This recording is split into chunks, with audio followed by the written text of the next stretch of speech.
Hi friends, நான் சுமிதா. நீங்கள் எப்படி இருக்கீங்க? நான் ரொம்ப நல்லா இருக்கேன். இன்றைக்கி காலையில் பிரேக்ஃபாஸ்ட்டுக்கும் மதியம் லஞ்சுக்கும் நான் என்ன சமைச்சேன்னு பார்க்கலாம்.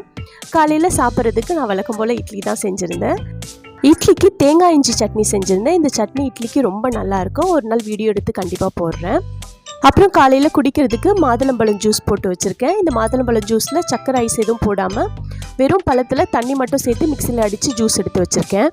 அப்புறம் மதியம் சாப்பிட்றதுக்கு சாப்பாடு செஞ்சு வச்சுருக்கேன். சாப்பாட்டுக்கு ரொம்ப சூப்பரான வத்தக்குழம்பு செஞ்சுருக்கேன்.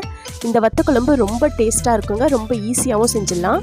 இந்த வத்தக்குழம்பு ரெசிபி நம்ம ஏற்கனவே வீடியோவில் அப்லோட் பண்ணியிருக்கேன். சேனலில் போய் பாருங்கள், ரொம்ப யூஸ்ஃபுல்லாக இருக்கும். அப்புறம் சாப்பாட்டுக்கு தொட்டுக்க பீன்ஸ் பொரியல் பண்ணியிருக்கேன். பீன்ஸ் பொரியலில் கொஞ்சம் தேங்காவை துருவி போட்டிருக்கேன். அது கூடவே பீட்ரூட் பொரியலும் பண்ணியிருக்கேன். அப்படியே கொஞ்சமாக தயிரும் போட்டு வச்சுருக்கேன். அவ்வளோதான் ஃப்ரெண்ட்ஸ். இன்றைக்கி காலையில் பிரேக்ஃபாஸ்ட்டுக்கும் மதியம் லஞ்சுக்கும் எங்கள் வீட்டில் நான் என்ன சமைச்சேன்னு பார்த்தீங்க. உங்கள் வீட்டில் நீங்கள் என்ன சமையல் பண்ணீங்கன்னு கமெண்ட்டில் சொல்லுங்கள். அப்புறம் நீங்கள் நம்ம சேனலை ஃபஸ்ட் டைம் பார்க்குறீங்கன்னா நம்ம சேனல் சுமிதா சிம்பிள் சமையலை சப்ஸ்கிரைப் பண்ணிக்கோங்க. நாளைக்கு இன்னொரு சூப்பரான வீடியோவில் பார்க்கலாம். பாய்.